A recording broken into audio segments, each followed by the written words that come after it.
Boa noite a todos, a paz de Cristo. Eu gosto sempre de começar com duas perguntas que eu não canso de repetir. Então vamos lá. Primeira, você está feliz com Jesus? Amém. Segunda, ele está feliz com você? Amém. Ok. Gente, uma alegria, realmente, honestamente, uma alegria estar com vocês hoje e poder servi-los do pão sagrado, da mesa do Senhor, da palavra de Deus. Particularmente por conta do meu próprio ministério, eu gosto sempre quando tenho oportunidade de ensinar, gosto sempre quando tenho oportunidade, falando a líderes, falar muito sobre processos, né? Mas eu sinto hoje, da parte de Deus, com muita clareza, que eu preciso provocar a fé de vocês. A Bíblia diz que o justo viverá da fé. A gente não apenas converte por fé, nós vivemos de fé. Tudo que nós edificamos é pela fé. Mas antes de compartilhar essa palavra que Deus colocou no meu coração, eu queria só falar duas coisas bem depressa, e eu espero com isso, de alguma forma, poder ajudar alguns. Em primeiro lugar, me chama a atenção quando Deus diz a Moisés, faça conforme o modelo que te foi mostrado no monte. De vez em quando as pessoas me perguntam, pastor, com que modelo sua igreja trabalha? E eu gosto de responder, aquele que nos foi mostrado no monte, que não precisa necessariamente ser o seu. Deus trabalha na diversidade.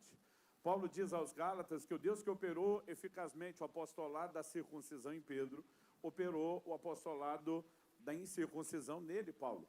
Deus trabalha na diversidade. Ele não tem um único formato, uma única maneira.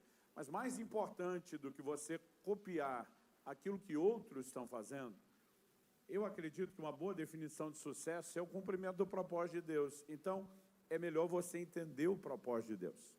Mas, normalmente, você só vê modelo quando sobe para o monte.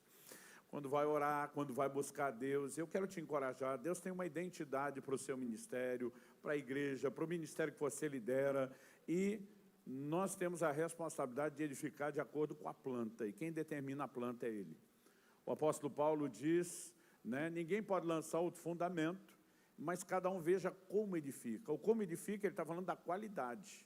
E não de que eu e você decidimos fazer só do jeito que queremos. Segunda coisa que eu queria rapidamente encorajá-los foi o que o pastor Cláudio acabou de falar. Né? Nós precisamos de adaptabilidade, mas precisamos entender o que se ajusta e o que não. Um dia um pastor amigo meu, que está fazendo um trabalho revolucionário lá no Acre, ele falou para mim assim, eu estava bebendo água, ele falou, Subirá, já percebeu que essas garrafas de água mineral, como a que você está segurando, tem prazo de validade? Eu falei, não. Ele diz, dá uma olhada. Normalmente, do prazo que foi envasado, né, até expirar a validade, costuma ser 6 meses. Eu olhei na garrafa e pela primeira vez reparei naquilo. Falei, 6 meses. Eu olhei para ele e perguntei, falei, mas água vence? Ele falou, água não, o que vence é a embalagem. E naquela hora eu já entendi para onde ia a conversa. O evangelho não é adaptável. A água que nós recebemos será sempre a mesma e ela deve ser comunicada com fidelidade. Mas a roupagem tem prazo de validade. E muitas vezes nós precisamos ter essa capacidade de não negociar princípios, mas saber onde é que nós nos ajustamos para, preservando os princípios, comunicá-los, talvez com modelos um pouquinho diferentes. E que Deus nos ajude, nos guiando, nos liderando nesse processo. Amém? Abra sua Bíblia, por gentileza, no segundo livro de Reis, no capítulo 13. Segundo livro de Reis, capítulo 13. Eu quero ser honesto, não era o que eu planejei falar aqui hoje, mas quase toda vez que Deus me dirige a mexer nesse assunto, e penso numa mensagem que Ele já me fez falar muitas vezes para líderes, eu, honestamente, eu posso dizer que eu fico empolgado. Eu sei que tem pastor que não gosta de repetir mensagem, mas um dia eu li uma declaração do pastor Yong Cho, finado Yong Cho, e disse que um sermão que não merece ser pregado a segunda vez, não deveria ser pregado nem a primeira. Eu não sei se foi do meu interesse, mas eu gostei daquela afirmação. Né? E de tempos em tempos, na nossa igreja, nós tentamos repetir ali o discurso de Paulo, eu não me canso de vos dizer as mesmas coisas. Ou de Hebreus 2:1, importa que nos apeguemos com mais firmeza às verdades ouvidas. Enfim, eu sinto que há uma direção de Deus para não apenas provocar nossa fé. Eu creio que nós estamos num ambiente profético, eu creio que haverá um sopro e uma liberação de Deus sobre nossas vidas, sobre ministérios nessa noite. Você crê nisso? É só eu que estou sentindo isso, ou vocês estão percebendo? Glória a Deus. Então vamos ler juntos. 2 Reis, capítulo 13, do versículo 14 até o versículo 19. O texto sagrado diz assim: estando Eliseu padecendo da enfermidade que havia de morrer, Jeoás, rei de Israel, desceu a visitá-lo, chorou sobre ele e disse: meu pai, carros de Israel e seus cavaleiros. Então lhe disse Eliseu: toma um arco e flechas. E ele tomou um arco e flechas. Disse ao rei de Israel: retesa o arco, e ele o fez. Então Eliseu pôs as mãos sobre as mãos do rei e disse: abre a janela para o oriente, e ele abriu. Disse mais Eliseu: atira, e ele atirou. Prosseguiu: flecha da vitória do Senhor, flecha da vitória contra os sírios, porque ferirás os sírios em Afeca até os consumir. Disse ainda: toma as flechas, e ele as tomou. Então disse ao rei de Israel: atira contra a terra, e ele a feriu 3 vezes e cessou. Então o homem de Deus se indignou muito contra ele e disse: 5 ou 6 vezes a deverias ter ferido, então feririas os sírios até os consumir. Porém agora só 3 vezes ferirás os sírios. Meu Deus, declaramos nossa confiança e dependência no Senhor e na ação do Teu Espírito Santo. O Senhor trouxe aqui hoje os Teus eleitos, escolhidos, homens e mulheres chamados, separados para o ministério, para servir a igreja de Cristo, para equipar e fortalecer os santos, para apacentar o Teu rebanho. E, ó Deus, nós oramos por graça e favor. Nós oramos não apenas por informação sendo comunicada, nós oramos por uma ativação dos céus, nós oramos pela fé sendo provocada, nós oramos por um ambiente profético onde o Teu Espírito se mova com liberdade, com autoridade, com poder e cumpra aquilo que o Senhor planejou para essa hora. Nós oramos em nome de Jesus. Amém. Bom, eu gosto de olhar para textos como esse, em especial relatos do Antigo Testamento, com a ótica que o apóstolo Paulo, pelo Espírito, nos apresenta lá no Novo Testamento. Em 1 Coríntios, no capítulo 10, no verso 11, fazendo referência àquela geração que saiu do Egito rumo a Canaã, a terra prometida, Paulo diz: essas coisas lhes aconteciam e foram escritas para nossa advertência, para nosso exemplo de quem são chegados os fins dos tempos. Em outras palavras, quando lemos esses relatos históricos do Antigo Testamento, Deus não queria apenas que nós soubéssemos de algo que aconteceu em algum momento na história, na cronologia de um povo. Deus queria, através disso, comunicar advertências, exemplos que falassem ao meu e ao seu coração. Romanos 15:4 diz que tudo quanto foi escrito, para nosso ensino foi escrito, inclusive um texto como esse. Eu quero tomá-lo como ponto de partida. A Bíblia nos mostra que Jeoás, filho de Jeoacás, ele foi o 12º governante do Reino do Norte, depois do período do chamado Reino Dividido. A Bíblia nos mostra que ele reinou por apenas 16 anos, mas nesse momento ele vai visitar Eliseu.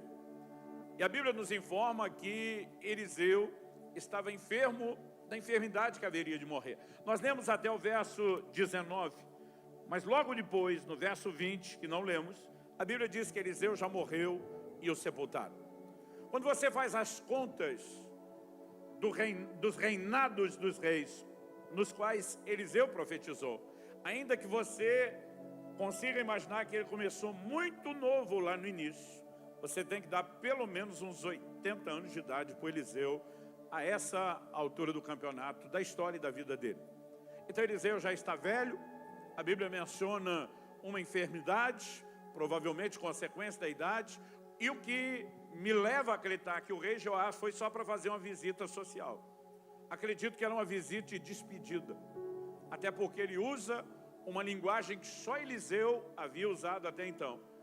E as 2 vezes em que essa frase aparece na Bíblia, no contexto da partida de alguém: meu pai, carros de Israel e seus cavaleiros. Eu brinco que era a gíria da época para dizer algo mais ou menos: partiu glória. Era a hora que alguém estava sendo recolhido. Mas quando esse homem chega, e Eliseu, ainda que enfermo, limitado, na velhice, não apenas nos seus últimos dias, provavelmente, ali naquela reta final, ele ainda assim se permite ser um instrumento de Deus na vida de Jeoás.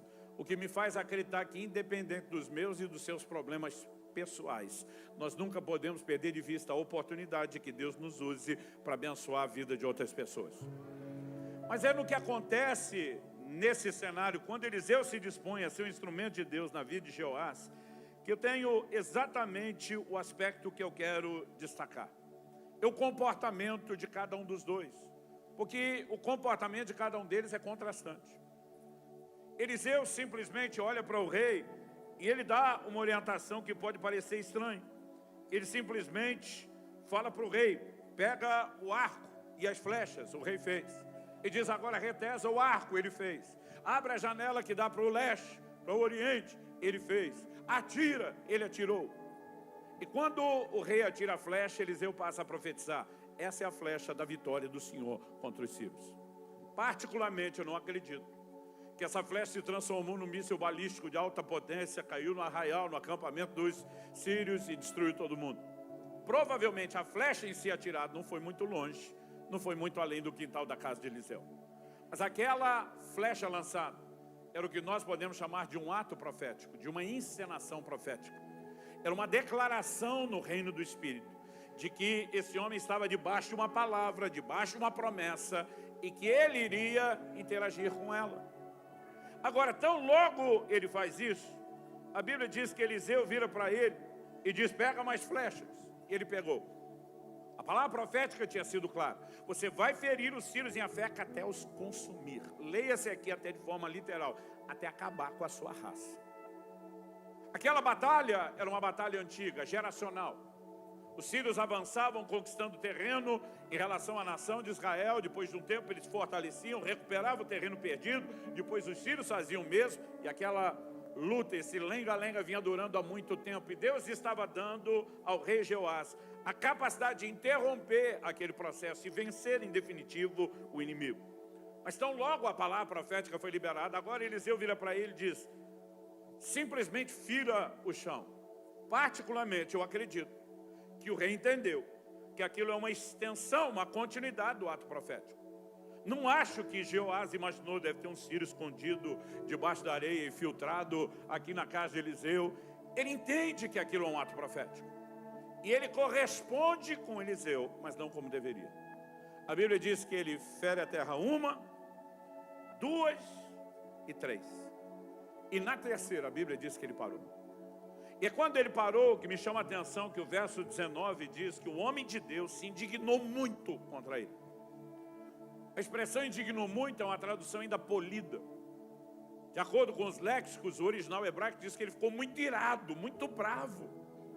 E por que Eliseu ficou bravo? Eliseu diz para ele, 5 ou 6 vezes você tinha que ter ferido o chão. Ele diz, agora você só vai ferir os sírios 3 vezes. O que me leva à seguinte pergunta. Quem determina a quantidade de vitórias que você tem? Será que é Deus de forma unilateral? Ele simplesmente decide tudo em sua soberania, ele predetermina todas as coisas e nós apenas assistimos o desenrolar dos seus decretos? Ou será que Deus tem chamado o homem o tempo todo a um lugar de interação e cooperação com ele? Quando eu olho para uma palavra profética como essa, você vai ferir os sírios até os consumir, Deus está dizendo, eu tenho vitória plena, completa para você. E se o plano de Deus era vitória plena e completa, por que esse homem agora só vai vencer o inimigo 3 vezes? Não foi Deus que voltou atrás, que mudou de ideia e que diminuiu uma vitória plena sobre o inimigo para apenas 3 vitórias.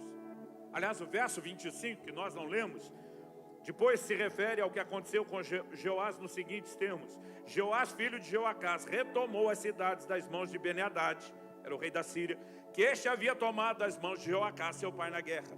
3 vezes, Jeoás o feriu e recuperou as cidades de Israel. Quantas vezes? 3. A pergunta é, quem determinou essa quantidade de vitórias? Não foi Deus, não era intenção, não era a promessa de Deus. Quem determinou isso foi o próprio Jeoás. Quando ele atira no chão 1, 2, 3 e para. Alguma coisa dentro desse homem está dizendo, 3 está bom. E Quando ele para, porque acredita que está bom, é que Eliseu fica indignado. Eu não sei porquê, mas na minha cabeça eu imagino Eliseu querendo perguntar por que parou por quê. E disse, você tinha que ter continuado e ferido 5 ou 6 vezes. O que é que Eliseu estava dizendo? Se você fere o inimigo só 3 vezes, o problema vai continuar como antes. Eles não serão exterminados. E Deus não te prometeu uma vitória parcial. Deus te prometeu uma vitória completa. Se você ferir 5 ou 6 vezes, você iria ferir o inimigo 5 ou 6 vezes. E ele não iria se recuperar. Mas agora, porque você diz 3, tá bom? Então o que vai acontecer com você? Aliás, o próprio Jesus repetiu isso várias vezes. Seja feito conforme a sua fé. Ao que eu e você precisamos entender é que não adianta ter uma palavra profética e não saber interagir com o profético. As coisas não vão acontecer apenas porque foram ditas. Várias vezes isso é enfatizado ao longo da Escritura. Eu sei que há profecias específicas que elas vão se cumprir de qualquer forma. Por exemplo, a vinda de Jesus, quer você acredite, quer não, quer você esteja pronto, quer não. Mas a maioria das promessas, elas são condicionais e elas requerem de nós um envolvimento. Em Gênesis 18, 19, falando sobre Abraão, Deus diz, porque eu escolhi para que ele ordene os seus filhos, sua casa depois dele, para que guardem o caminho do Senhor, pratiquem a justiça e o juízo. E o verso 19 de Gênesis 18 termina assim, para que o Senhor faça vir sobre Abraão o que tem falado a seu respeito. Deus tinha promessa para Abraão? Tinha. Essa promessa não era uma promessa qualquer. Em Gálatas 3:8, Paulo explica que Deus pré-anunciou o evangelho a Abraão, quando disse, em ti serão benditas todas as famílias da terra. Pensa numa promessa.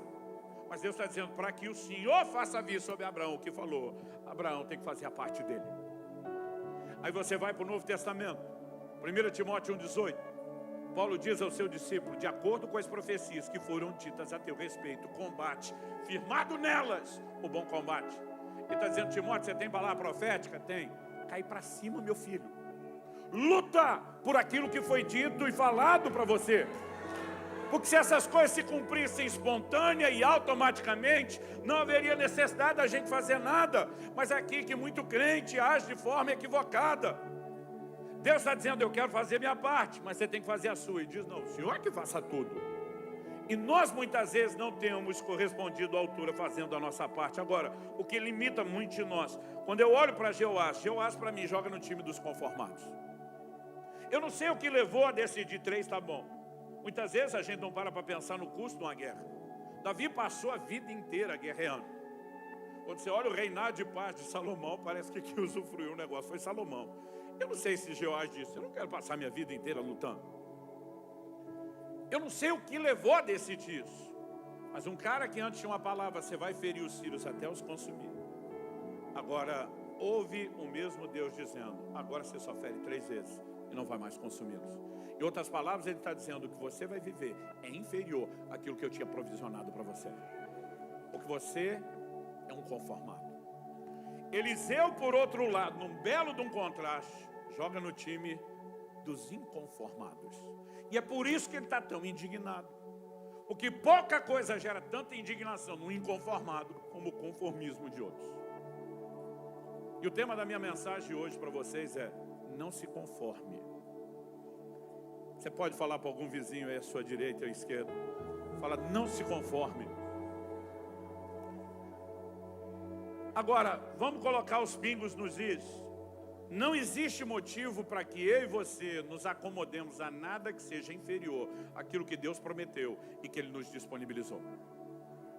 Quando você acha que já ouviu de tudo no ministério, sempre aparece uma criatura para te surpreender. Um dia um cara falou para mim, pastor, estou aplicando fé, o meu casamento tem uma sobrevida de 10 anos. Falei, como é que é? Não, a gente está na iminência do divórcio, mas estou aplicando fé para ter uma sobrevida de 10 anos. Falei, peraí, você está aplicando fé para ele não morrer agora e morrer daqui uma década? É porque aí pelo menos eu terminei de criar os filhos e o estrago é menor. Falei, criatura, se é para viver um milagre, por que é que você quer um milagre pela metade? Gente, honestamente eu não consigo entender isso. Mas o tempo todo você tem gente olhando para aquilo que Deus falou, para aquilo que Deus prometeu, e é quase como se ele dissesse, mas eu não preciso disso tudo, ou eu não quero lutar por isso tudo. E ele acaba se conformando com algo menor. Quando eu olho para as Escrituras, eu quero te destacar em primeiro lugar aqui o poder de uma atitude. Gente, porque só 2 homens, numa geração inteira, Josué e Caleb, a exceção, podemos dizer, Eleazar, filho de Arão, mas por que só 2 de uma geração inteira entraram na terra prometida? A Bíblia diz, dos que saíram do Egito, eram 600.000 homens de guerra, de 20 anos de idade para cima, que puxavam da espada. De 600.000 guerreiros, só 2 entraram. Não tinha todo mundo o mesmo Deus, sim ou não? Não tinha todo mundo a mesma promessa? Não tinha todo mundo o mesmo desafio? Gente, eram os mesmos gigantes, do mesmo tamanho, para todo mundo. Porque só 2 entraram. Porque esses 2 tiveram uma atitude completamente diferente dos demais. E nós precisamos entender que não adianta ter promessas se não tivermos atitudes condizentes com as promessas. E eu preciso chamar a sua atenção para isso, porque muitos de vocês têm palavras e têm promessas de Deus, mas de alguma forma, por muitas razões ao longo do tempo, nós podemos simplesmente arrefecer, perder a empolgação, perder a paixão de lutar por aquilo que Deus planejou para nós e começarmos a nos acomodar a coisas inferiores ao que Deus falou.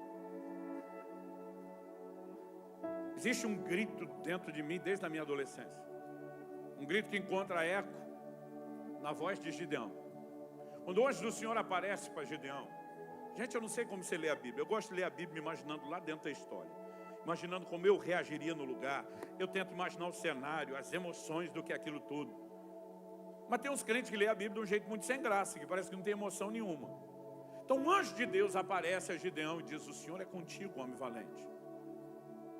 Você acha que o anjo aparecer e dar um alô é tipo o vizinho dando bom dia de manhã no portão? Não, de jeito nenhum. A Bíblia fala de pessoas que estremeceram. A Bíblia fala das mais diversas reações. Eu fico imaginando o que é que eu responderia, se é que eu teria coragem de responder o anjo. Agora, quando o anjo aparece para Gideão e diz, o Senhor é contigo, homem valente, Gideão retruca o anjo na hora. Não é sério, gente, ele peitou, enfrentou o anjo. Ele olha para o anjo e diz, se o Senhor é conosco, o que é feito das maravilhas que nos contaram nossos pais. Eu acho que ele nem pensou. O negócio estava fervendo tanto dentro dele, que quando o anjo apertou o botão, a hora que ele viu, ele falou. Eu fico pensando se eu teria coragem de enfrentar o anjo do jeito que ele fez. Mas o que ele está dizendo? Se o Senhor é conosco, cadê a unção de milagres da geração de Moisés?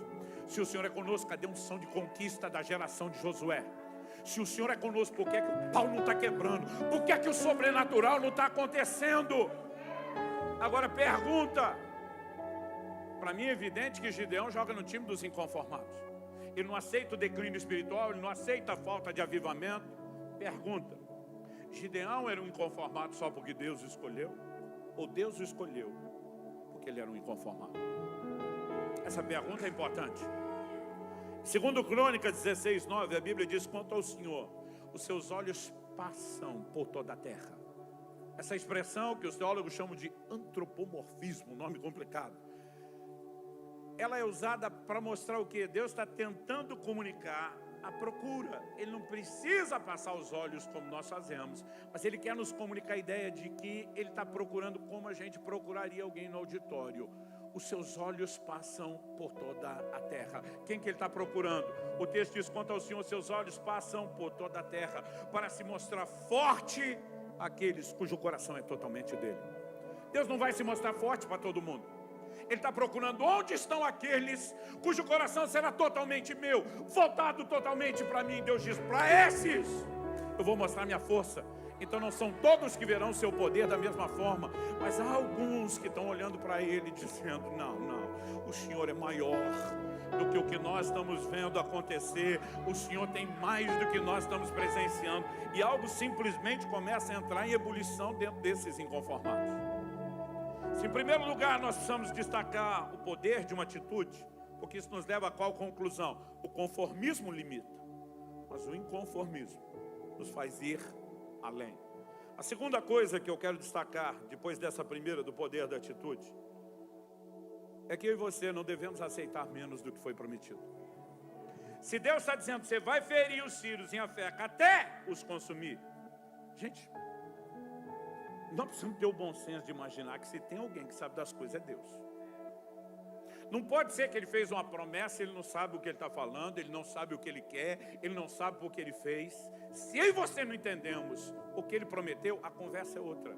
Mas nós precisamos entrar num lugar, dizer, se ele prometeu, ele quer. Ele tem as suas razões para querer o que prometeu. E eu simplesmente me sujeito, eu me alinho com ele e eu vou perseguir o que ele prometeu. Agora, qual o motivo para que eu e você aceitemos menos do que aquilo que ele prometeu? E o que eu percebo é que muita gente acaba agindo como o rei Joás. Ele ganhou tempo.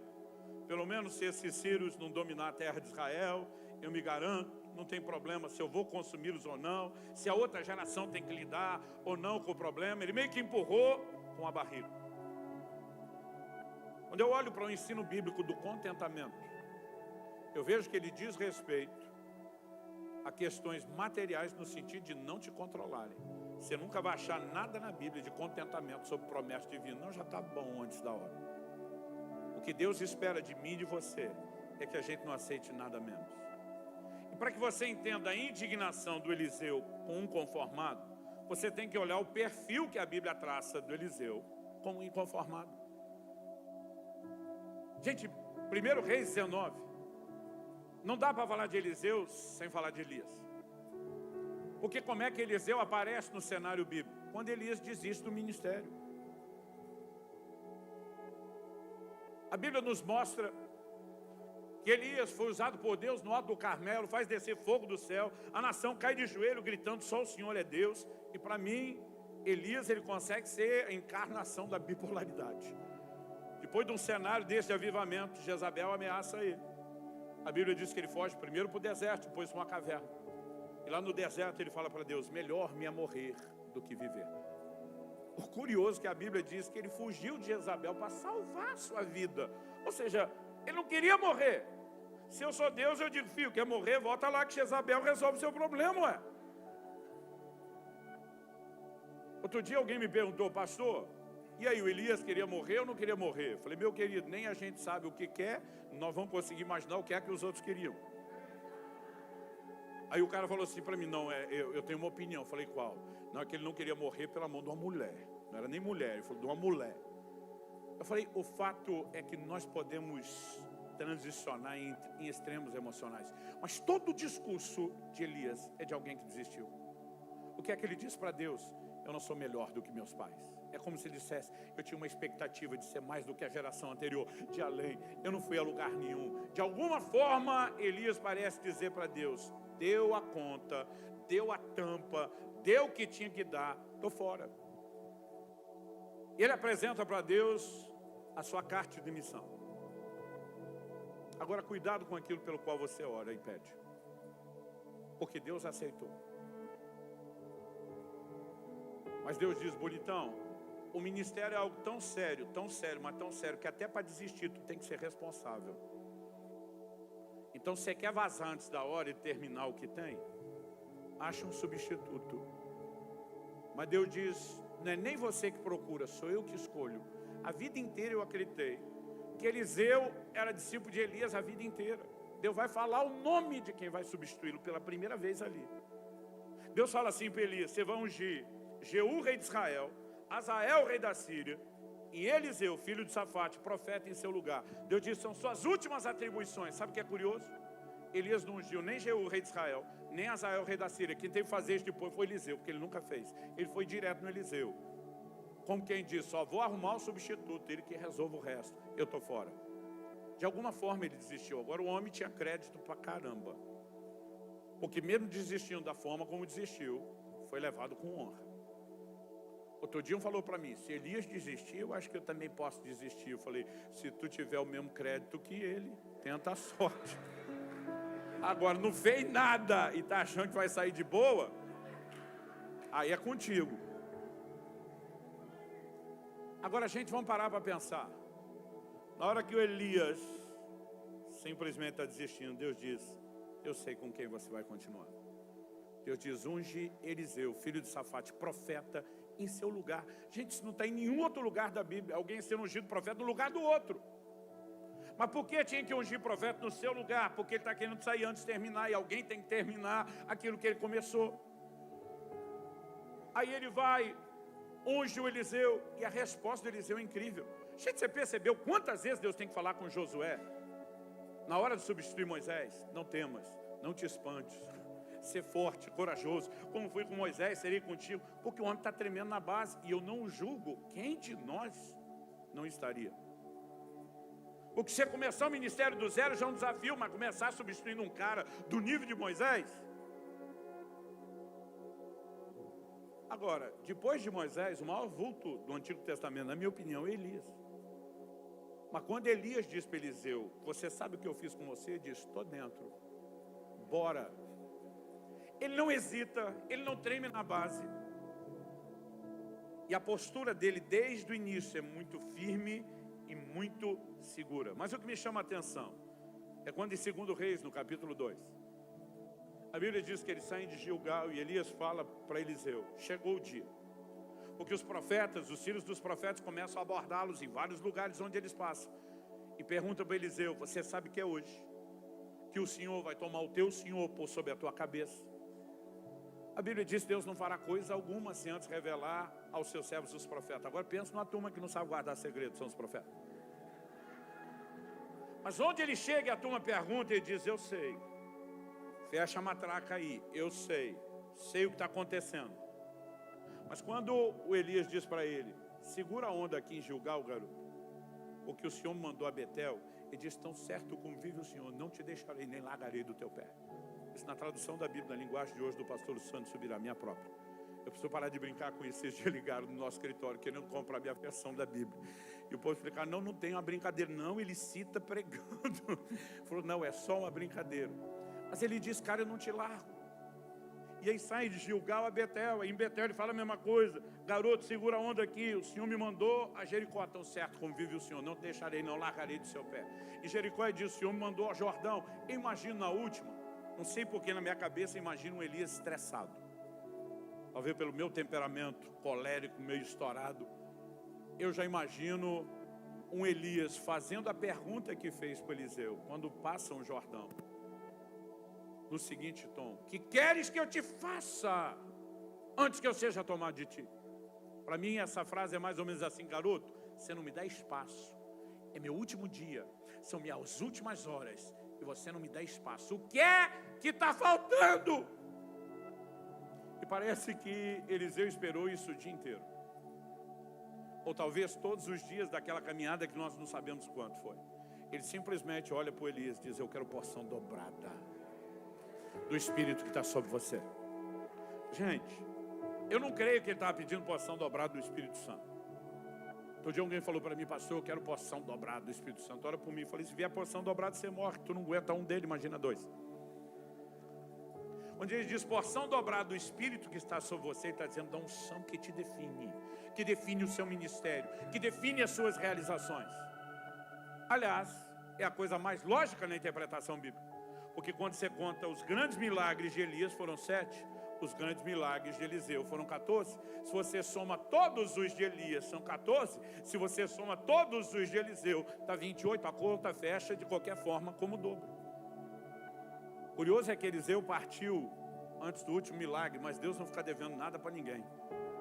E a Bíblia diz que ele já estava enterrado, jogaram um morto na cova, bateu nos ossos de Eliseu. O camarada levantou na hora. Eu fico tentando imaginar o que foi aquele enterro. A Bíblia diz que eles estavam indo para o cortejo fúnebre. Aí viram o inimigo vindo e diz, não dá para enterrar, pega a cova aberta, jogaram. Agora, o morto que eles jogam, pula, sai vivo gritando. Eu fico imaginando de quem eles correram mais, do inimigo que vinha ou do amigo. Deve ter sido uma loucura, mas vamos voltar no Eliseu.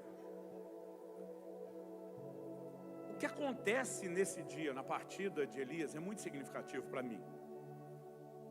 Porque quando Elias diz, que queres que eu te faça?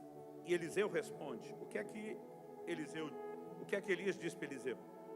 Ele diz, dura coisa pediste. Essa palavra traduzida, dura coisa, tem dois possíveis significados. Um deles significa algo difícil, e muitas traduções novas, contemporâneas, traduziram, você pediu uma coisa difícil.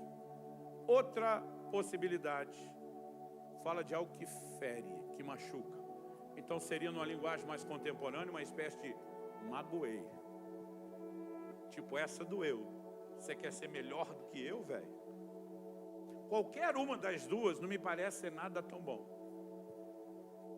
Eu imagino o que é que está por trás daquele pedido. Eu quero porção dobrada. Não creio que Eliseu está no meio de uma competição de galardão, de feitos, de realizações. Então deixa eu dizer o que eu acho. Eu quero ter esse cuidado de dizer que aqui não é doutrina bíblica, é minha opinião. Pelo próprio perfil de Eliseu, imagina ele olhando para Elias e dizer: velho, se tu desistiu antes da hora, apresentou sua carta de demissão, ainda que Deus tenha exigido de você, né, que você cumprisse um aviso prévio antes de ir embora, isso é entre vocês, eu não tenho nada a ver com isso. Mas se você quer que eu anule o meu próprio chamado, a minha identidade, só para ser o seu step, eu vou te dizer, não vai rolar. Eu aceito cobrir a sua, desde que isso não anule o meu próprio chamado. E como eu já não seria nada menor do que tu, eu entro nessa com a condição, o dobro, porque eu vou cumprir o meu propósito e o seu. O menino era abusado. O Elias, doutorado no sobrenatural, joga a batata quente para Deus. Diz: quem resolve isso não sou eu. Se me vires quando for tomar de ti. Agora, gente, vamos tentar imaginar esse último dia. A Bíblia diz que eles chegam ao Jordão. Elias tira a capa. Eu não sei se era o mesmo pedaço de pano que ele jogou ou não em Eliseu. E a Bíblia diz que ele fere o Jordão. E o Jordão se abriu diante dos dois. E os dois passaram a pé enxuto. De novo, eu vou repetir o que eu falei antes. Eu acho que tem uns crentes que lê a Bíblia de um jeito muito sem graça. Eles imaginam o Eliseu passando ali quase como se estivesse atravessando a rua na faixa de pedestre, mó normal. Não é assim que eu me imagino passando aquele Jordão. Um milagre que uma única geração inteira viu junto, a de Josué. O Eliseu ter um milagre VIP, só para ele, para o profeta. Eu me imagino no lugar de Eliseu, tentando ser o mais discreto possível e me conter. E eu me imagino passando naquele lugar. E se fosse hoje, parava no meio do leito do rio, ainda fazia um selfie, para eternizar o momento. Deve ter sido insano aquele negócio. Agora eles estão do lado de lá. E a Bíblia diz que uma carruagem de fogo separa os dois. O que é que Elias tinha dito para Eliseu? Se me vires. E a Bíblia diz: e Eliseu viu quando Elias subiu. O que significa Eliseu viu? Isso é o que antigamente, no WhatsApp, que hoje em dia a gente tem tanto recurso para usar isso, a gente tinha como aqueles dois tiquezinhos azuis. Mensagem recebida e lida. Aquilo era os céus dizendo: seu clamor foi ouvido. Mas enquanto o Elias está subindo e o Eliseu está vendo, em algum momento ele tem que fazer uma escolha de onde ficam os olhos dele. Se ele continua olhando para Elias ou para outra coisa. Mas a Bíblia diz que enquanto Elias subia, a capa caiu. E Eliseu já tinha visto o que precisava. Ele simplesmente tira os olhos de Elias. E agora ele está de olho na capa. Imagina ele olhando para a capa, olhando para o rio, olhando para a capa, olhando para o rio. Ele passa a mão naquele manto. Ele olha para a capa, olha para o rio. Imagina ele pensando: é ruim que eu vou voltar nadando. O que é que nós temos dentro desse camarada? Mas o indício do perfil de um inconformado, do nível do sobrenatural que eu já experimentei, é daqui para mais, não é daqui para menos, é daqui para frente, não é daqui para trás. São decisões que nós tomamos. E imagina ele pegando aquela capa, olhando o rio e diz: é hoje. E ele vem e fere o rio. E quando ele fere o rio, qual é o grito dele? O grito dele não é: onde está Elias? Porque Elias foi para não voltar mais. O grito dele é: onde está o Deus de Elias? O que ele está dizendo? E daí que Elias foi embora. O Deus de todos os moveres ficou conosco. A gente tem um contraste aqui, porque quando ele fere o Jordão se abre, ele passa, os filhos dos profetas vêm pedir o quê? Deixa a gente procurar o corpo de Elias. Por que você acha que aquele povo queria o corpo de Elias? Você tem que olhar para isso com a lente cultural. Esses povos antigos do Oriente, mesmo antes da formação dos povos hebreus, eles amavam um velório. Porque de alguma forma naquela cultura, Aquilo era a maneira de expressar honra. E um cara como Elias, que fez o que fez, que foi o que foi, não pode ir embora sem a gente ficar chorando ele. Então eles precisam de um corpo para chorar. E aí eles chegam para Eliseu e dizem: deixa a gente procurar o corpo do homem. Eliseu diz: esquece. Eles insistem. Eliseu diz: deixa para lá. A Bíblia diz que apertaram tanto com Eliseu que ele diz: vá. Mas o vá dele, depois de 3 dias, que essa equipe de 50 homens procura, não acha, volta e diz: não achamos. Eliseu cumpre o papel da esposa no casamento. Todo marido sabe que se não ouvir o conselho de uma mulher, tem uma grande chance da história terminar com ela dizendo: eu falei, eu te disse. Eu imagino Eliseu fazendo exatamente o papel da esposa: eu não disse. Agora o que é que está acontecendo aqui? Por que esse povo quer um corpo para chorar? Porque um cara de avivamento como Elias não pode ir embora sem a gente ficar chorando de saudade daquilo que aconteceu. E as pessoas têm uma tendência enorme de serem saudosistas com moveres que já acabaram. Enquanto elas estão presas no que já passou, elas não conseguem avançar para os novos moveres, que o Deus de todos os moveres, os anteriores e os novos, é que pode produzir. Então deixa eu dar um outro exemplo.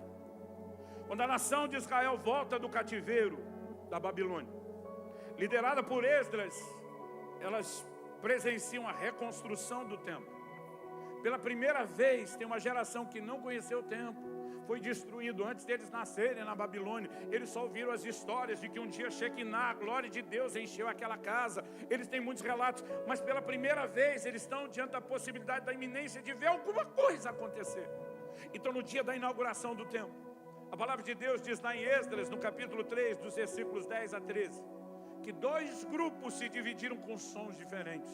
De um lado a Bíblia diz que os jovens se alegravam e que o barulho do júbilo se ouvia de longe. Mas a Bíblia diz que do outro lado os velhos choravam e que a voz do choro concorria com a voz do júbilo. A pergunta é: por que é que os velhos estavam chorando? Consciente ou inconsciente, enquanto os novos estão empolgados, dizendo: pela primeira vez nós vamos ver algo, os mais velhos estão olhando e dizendo: é nunca que essa casa será tão boa quanto o glorioso templo de Salomão. E até hoje eu vejo gente que fica se orgulhando: avivamento bom foi o nosso. E eu percebo que é justamente para esse grupo de velhos que Deus levanta alguém como Ageu para dizer: ei, a glória da última casa será maior do que a primeira. O que é que Deus está dizendo? Ele está dizendo: eu estou andando para frente, eu estou me movendo para frente, não para trás. O que eu faço é progressivo, o que virá é maior. Meu querido, preste atenção em algo. Eu não sei porque os moveres de Deus são cíclicos. Eu nasci no finalzinho de 72, dezembro de 72. Mas na década de 60 e 70 nós tivemos um mover de Deus no Brasil, que muitos chamaram de um movimento de renovação espiritual. Não estou falando dos pentecostais, que já viviam isso, mas muitas das igrejas tradicionais foram visitadas de uma forma poderosa pelo Espírito Santo. Foi algo extraordinário, eu nem me lembro disso. Mas na década de 80, eu ainda era criança, mas dessa fase eu me lembro. Deus começou a mudar o louvor e a adoração da igreja brasileira. Não estou falando de liturgia, nem de enologia. Gente, nós não tínhamos som bom como esse. Nós não tínhamos músicos bons como esses que nos serviram. Aliás, até a composição das nossas músicas era meia brega. Mas eu lembro mesmo criança, que quando começávamos a adorar, havia uma glória que enchia todos de temor. Nós, as crianças, paralisávamos. Não tínhamos coragem de correr, pular, de gritar, porque existia algo inexplicável. Era uma glória que quase dava para pegar com a mão. Aí hoje eu fico olhando e digo: cara, nós temos som bom, instrumento bom, músico bom, mas cadê a glória? Aí veio a década de 90, e nessa época eu já estava grandinho o suficiente para nadar de braçada nesse mover. Sinais, prodígios e milagres varreram a nossa nação, talvez sem precedentes. Eu brinco que você não precisava de muito esforço. O pregador dava um espirro, alguém já era batizado no Espírito Santo. E alguém me perguntou outro dia: pastor, por que o senhor acha que esses moveres são cíclicos? Falei: eu não sei. o Deus que os determina deve ter uma lógica, ou simplesmente em algum momento a gente perde a empolgação e para de corresponder com Ele. Mas uma coisa eu sei, não é porque um ciclo se encerrou que isso significa que eu e você não podemos viver o próximo. Eliseu está olhando e dizendo, e daí que Elias foi embora? Enquanto ele esteve aqui foi top, mas o que Deus tem será ainda melhor. Então me ouça com carinho, sem desprezar aquilo que Deus já fez, porque foi obra de Deus, sem desprezar um legado que carregamos. Nós precisamos entender que coisas melhores ainda estão por vir. O que Deus fará nessa nação é maior do que nós imaginamos, é maior do que tem sido compreendido pelas profecias, mas está na hora de se deixar despertar um exército de homens e mulheres inconformados, que como Gideão começa a dizer, o que é feito das maravilhas que nos contaram nossos pais, que decida com toda a fibra do seu ser, não vivessem o sobrenatural, não vivessem a glória. Quem está entendendo? Terceiro e último lugar, se em primeiro destacamos o poder de uma atitude, se em segundo lugar destacamos a importância de não aceitar nada menos do que o prometido, ainda como desdobramento do primeiro, eu quero em terceiro lugar, como desdobramento dos dois primeiros, falar da importância de deixar o bom para entrar no melhor. Deixar o bom, alguns crentes têm dificuldades com isso. Em 2 Reis, no capítulo 4, a Bíblia fala de uma mulher viúva de um dos filhos dos profetas que procura Eliseu e diz, teu servo morreu, não deixou seguro de vida, não deixou previdência, nem a privada, nem a falida, não deixou dinheiro guardado, deixou, foi dívida. E agora os credores estão aí querendo levar meu filho embora. O que essa mulher queria com Eliseu? Ela não foi buscar consultoria financeira, gente. Ela precisava de intervenção de Deus. Agora, tudo que um inconformado vê, enquanto os outros estão vendo o problema, é uma oportunidade de Deus agir.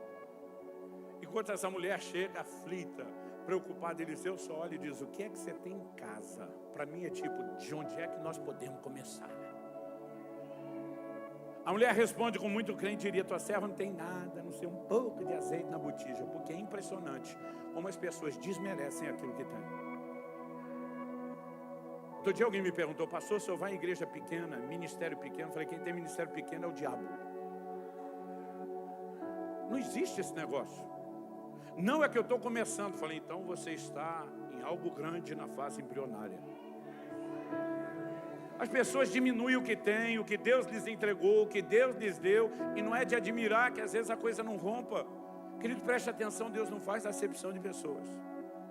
O chamado não é igual, os comissionamentos não são iguais, mas nós podemos viver manifestações extraordinárias aonde quer que estejamos. Aí Eliseu olha para essa mulher e diz, o que é que você tem? De onde podemos começar? Você não tem nada, não sei, um pouco de azeite. Ele diz, basta, vamos começar disso aí. Tem hora que é bom você nem deixar falar demais. Aí ele dá algumas instruções para ela. Primeiro ele diz, vai e pede vasilhas às suas vizinhas, às suas amigas. Peça emprestada vasilhas vazias, não poucas. Eu amo essa frase bíblica. Vazias, não poucas. Por que vazias? Se você trouxer uma vasilha que está quase cheia, tem muito pouco espaço para multiplicar azeite. Se você trouxer poucas, a multiplicação será menor. Quanto mais vasilha, quanto mais espaço dentro dessas mais vasilhas, maior será aquilo que Deus fará. Porque assim como falamos no início que quem determina a quantidade de vitórias que você tem não é Deus de forma unilateral, é você interagindo com Ele, depende das flechadas que você dá no chão, o tanto de azeite que Ele vai multiplicar, depende da sua disposição de trazer vasilha. Aí ele disse para essa mulher, quando você chegar, fecha a porta sobre você e os seus filhos. Eu fico olhando e para mim cada uma dessas orientações, ela tem um elemento profético. Tem crente hoje, se dependesse de pedir vasilha emprestada para os outros, estava roubado. Ele vive quebrando ponte de relacionamento com todo mundo. Não ia ter muita gente emprestando vasilha. Mas quando a Bíblia diz, quando você trouxer isso, fecha a porta, para mim não é uma instrução literal, é simbólica. Eu louvo a Deus por ambientes proféticos de ativação e de moveres de Deus. Louvo a Deus por tudo que eu já experimentei nesses momentos. Mas as maiores intervenções de Deus na minha vida não aconteceram nesse ambiente. Sabe onde elas foram geradas? Lá no secreto, no lugar da oração. E está na hora da igreja voltar a ouvir Jesus dizendo: entra no teu quarto, fecha a tua porta, fala com o teu pai em secreto e resgatarmos uma vida de oração e intimidade com Deus. Mas aí o Eliseu disse para a mulher: pega as vasilhas vazias, coloca todas na sua frente, todas. Aí disse: você vai fazer o seguinte, vai mirar a primeira vasilha, pega o seu jarro com azeite e você começa a despejar. Vai despejando, despejando, despejando. Aí Eliseu diz assim: quando encher a primeira, para, tira e põe para trás. Um dia, lendo a Bíblia, eu falei para Deus: sério que o Eliseu falou isso para a mulher? Quando encher, para. Falei: será que Eliseu achou que ela tinha um retardo mental?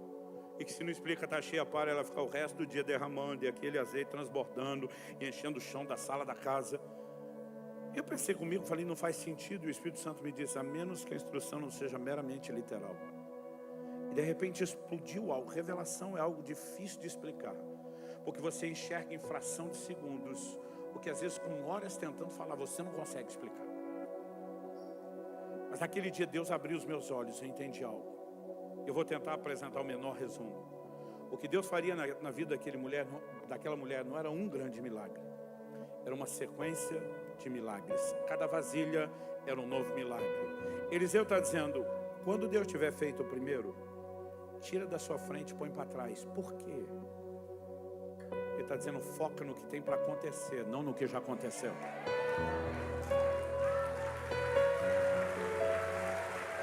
Agora preste atenção. Muitos de nós, eu fico imaginando a festa que a gente faria com a primeira. Meu Deus, multiplicou o azeite mesmo, aleluia, glória. Eu imagino alguns de nós abraçando aquela primeira botija. É o azeite do milagre, é o azeite do milagre. Imagina os filhos, vizinhos, deixa ver, não! É o azeite do milagre. Vender para pagar a conta de jeito nenhum.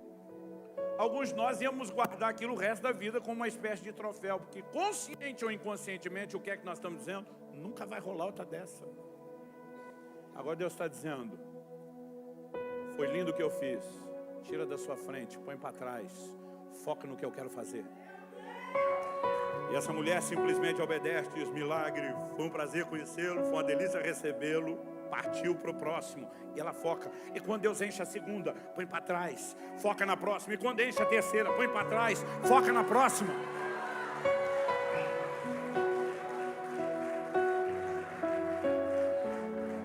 Eu quero tentar dizer isso com todo o amor possível, e me perdoe se minha carnalidade não me permitir. Eu não entendo alguns pastores que começam o ministério com sangue nos olhos, faca no dente. Nós vamos crescer, vamos fazer o reino de Deus. Aí a igreja está lá com 300, 400, 500, depende do lugar. Está pagando as contas, garantiu o salário. O cara perdeu a paixão de crescer. Eu fico me perguntando qual era a motivação. Era a expansão do reino de Deus? Eram os sonhos de Deus? Ou era só alcançar a estabilidade que eu queria? Porque alguns de nós precisamos nos questionar por que é que nós paramos nas primeiras vasilhas e não estamos com sangue nos olhos para as próximas. A gente tem que rever isso. Josué capítulo 13, verso 1. A escritura nos mostra. Na verdade, eu gostaria de ler. Se for rápido de endereço, acho comigo. Josué 13, 1 diz assim: era Josué, porém, já idoso, entrado em dias. Outra versão diz idade bastante avançada. E disse-lhe o Senhor: já estás velho. Então vamos lá, idoso, avançado em dias, velho. Já estás velho, entrado em dias, mas ainda há muita terra para possuir. Um dia eu falei para Deus: sério que o Senhor está botando pressão no velhinho? Eu falei: Deus, Josué é o cara. Ninguém conquistou tanta terra como ele. 31 reis abatidos e vencidos de forma sobrenatural. Eu não sei quantos, era 60%, 70%, 80%, mas a maior parte da terra já estava conquistada. Eu falei para Deus: o velhinho tinha que ter o direito de aposentar. E o Senhor está botando pressão no velhinho. Não era para os céus estar aplaudindo o homem, dizendo: tu é o cara, conquistou pra caramba. E naquela hora o Espírito Santo diz comigo: os céus nunca aplaudirão alguém que conquistou apenas uma parte do que foi prometido. Porque se fosse para conquistar apenas aquilo, a promessa teria sido menor. Mas se a provisão é maior, não é hora de parar. E deixa-me dizer algo para você que eu creio que é do Senhor: ainda há muita terra para conquistar. E nós precisamos deixar Deus encher nosso coração. Tive o privilégio de ter uma conversa anos atrás com Reinhard Bonnke, um dos maiores evangelistas da história da igreja. E fiz uma pergunta para ele, falei: o senhor já transicionou o ministério, estabeleceu o seu sucessor, mas continua trabalhando a 1000 por hora. O senhor tem planos de aposentar? Ele olhou para mim, sorriu e disse: eu quero ser como aquele Boeing 787, que quando está chegando no final da pista, antes de decolar, está na sua maior velocidade. Ele diz: até que o Senhor me leve, eu não tenho planos de parar. E quando eu vi a paixão daquele homem, alguma coisa mexeu comigo. E eu falei: Deus, quando chegar o fim da minha pista, antes da decolagem, eu quero estar na minha maior velocidade. Sabe, algumas funções serão mudadas, serão transicionadas, mas nenhum de nós deveria perder a paixão de conquista, o anseio de ver mais da parte de Deus. Alguns de vocês estão precisando planejar transições nas igrejas. Isso não significa que você tenha que se enterrar a si mesmo ou ao seu ministério. Há muitas formas de cooperarmos com o reino e de contribuirmos para que aquilo que Deus falou venha. Há muita terra para conquistar. Você pode falar para alguém perto de você: diga isso, há muita terra para conquistar.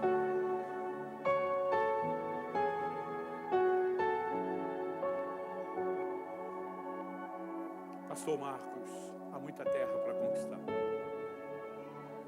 E o senhor sabe que tem muita lenha para queimar. Você pode dizer isso para mais uns 2 ou 3. Fala: muita terra para conquistar. Vamos ficar em pé para parecer que está acabando.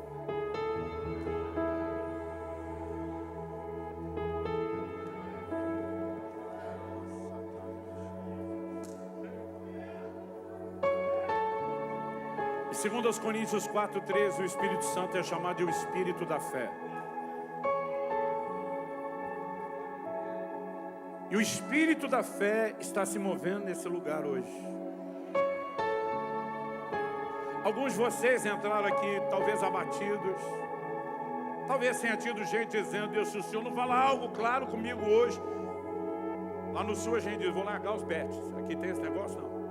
Como é que chamava aquele jogo de bater na bolinha com o taco?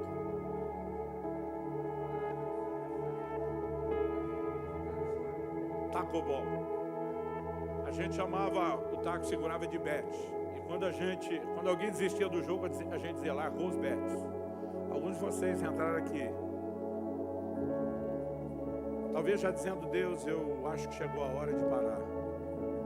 Mas Deus está dizendo: mas tem muita terra para conquistar. Talvez a gente tenha que pegar coisas maravilhosas que já aconteceram, em vez de apenas nos gloriarmos como se isso fosse o auge, a gente tem que dizer: isso aqui era só o treinamento, vai ficar para trás e nós vamos focar nas coisas maiores.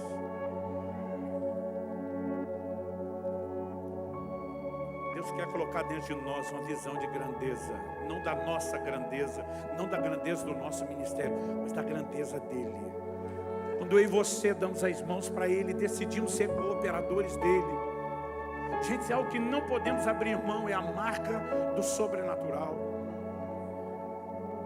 Não por força, nem por violência, mas pelo meu espírito, diz o Senhor. Alguns de nós vamos ter que parar de bater em ferro frio, entrarmos no lugar da oração, da busca do Senhor e dizer: Deus, ou teu Espírito sopra, ou o Senhor faz de forma sobrenatural, ou nós não vamos ter o que fazer, é tudo ou nada.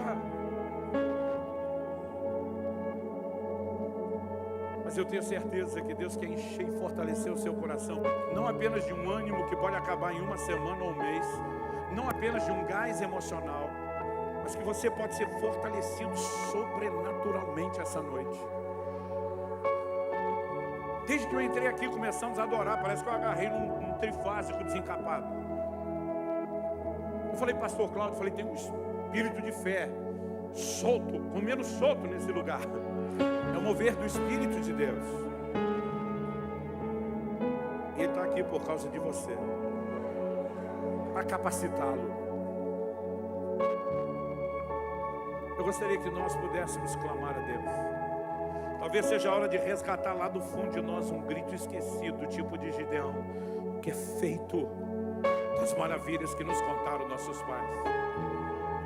Eu amo ler histórias de avivamento, mas tem uns quando lê desanimam, porque eles pensam, nós nunca vamos ter isso. Quanto mais eu leio, mais empolgado eu fico.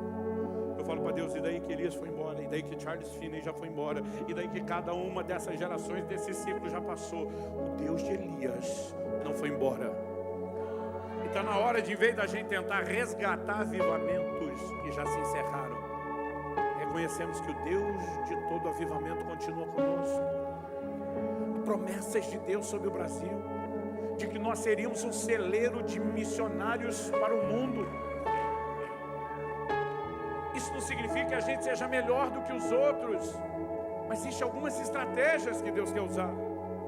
Eu conheci pessoalmente um pastor que morreu, foi e voltou. E Jesus lhe disse antes de mandá-lo de volta por um tempo. Agora, depois de muitas décadas, ele morreu de novo. É engraçado falar isso. O Senhor disse para ele, o Brasil será um celeiro de missões no tempo do fim. Mas o Senhor diz, não sorria com satisfação, com orgulho de somos melhores. O Senhor diz para ele, existem mais de 70 culturas convivendo no seu país. O Senhor me disse, enquanto a maioria dos povos tem um biotipo físico, o brasileiro não tem. É por isso que o passaporte brasileiro é dos mais valiosos no mercado negro, porque qualquer um se passa de brasileiro. Os asiáticos têm um biotipo semelhante. Os do Oriente Médio também têm. Dependendo para onde você inclina, Índia, Paquistão, um estilo, dependendo do outro, mas os biotipos se conservam. Na África, na Europa, se você sobe para o norte, lá no meio dos nórdicos, os estilos se conservam. Você entra na América do Sul, e muitos dos países da América do Sul, eles têm um biotipo. Um dos poucos no mundo que não tem biotipo, que nós somos uma mistura de tudo, são os brasileiros. E por diversos outros motivos além desse, nós temos entrada, acesso na maioria dos países e cultura do mundo. Gente, eu já tive em mais de 50 nações. Onde você chega e diz que é brasileiro, o povo sorri para você. Talvez menos na Argentina,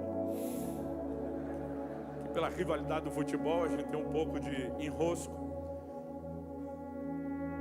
Mas o ponto a ser explorado é, Deus fará algo grandioso. Então preste atenção, meu irmão. Nós temos que crer como nunca antes. Deus fará. Ah, pastor, estou desanimado com a certa mudança que aconteceu aí. Vai ler o livro de Daniel. É Deus que estabelece reis e os depõe. Não existe absolutamente nada que possa parar a igreja. Agora, muitas vezes, com o nosso conformismo, nós estamos perdendo tempo. E aquilo que nós poderíamos estar vivendo agora está sendo prorrogado para uma outra geração, porque nós nos conformamos e não lutamos como deveríamos.